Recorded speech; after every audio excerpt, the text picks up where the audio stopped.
James 1 is James the wine guy. Next is this really handsome Sauvignon Blanc coming from Casablanca Valley in Chile. Stay tuned.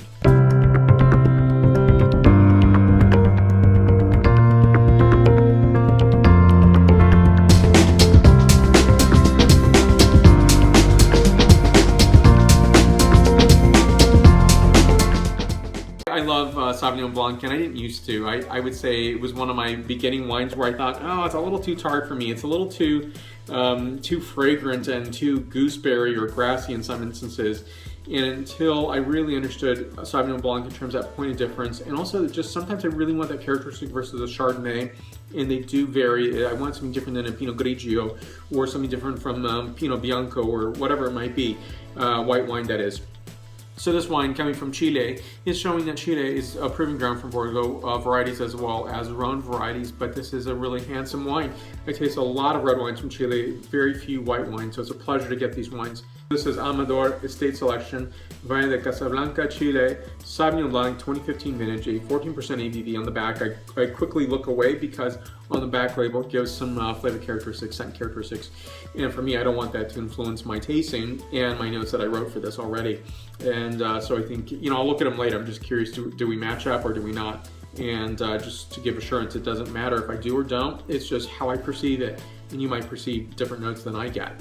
And that's okay. There's no one single right answer. For 91 points out of 100 points. On this, I'm getting a scent characterization of gooseberry, hint of grass, grapefruit, seashells, and sweet flowers. Next, the flavor characterization. The gooseberry is coming out on this.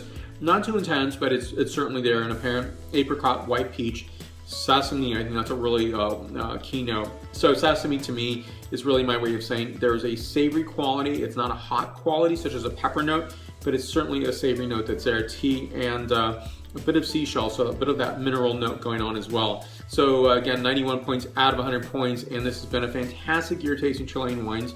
And again, a rarity for me to taste a lot of Chilean white wines. I don't taste a lot, and I get a lot more of the reds on my tasting table. But that's the excitement of wine, so it really hits the bill in terms of what I wanted to cover this year. So additionally, I do have a Chardonnay, Chilean Chardonnay from Aconcagua Costa, but more to come. I think this is really that cadence and what I'm seeking, and I really try to register out of the path of just tasting wines from only one region. So thank you for watching. I really appreciate your support. Your support is integral and it's apparent, and I really do appreciate it. So subscribe to this channel. Subscribe button's right up here. Questions and comments down below, and the like button's down below as well. So questions and comments, please leave them there. And also share this video on your favorite social media such as Facebook, Twitter, Google+, Pinterest, LinkedIn, as well as Instagram and WordPress. And stay tuned for many more content to come from all wines from all around the planet. Thank you again for watching. Salute!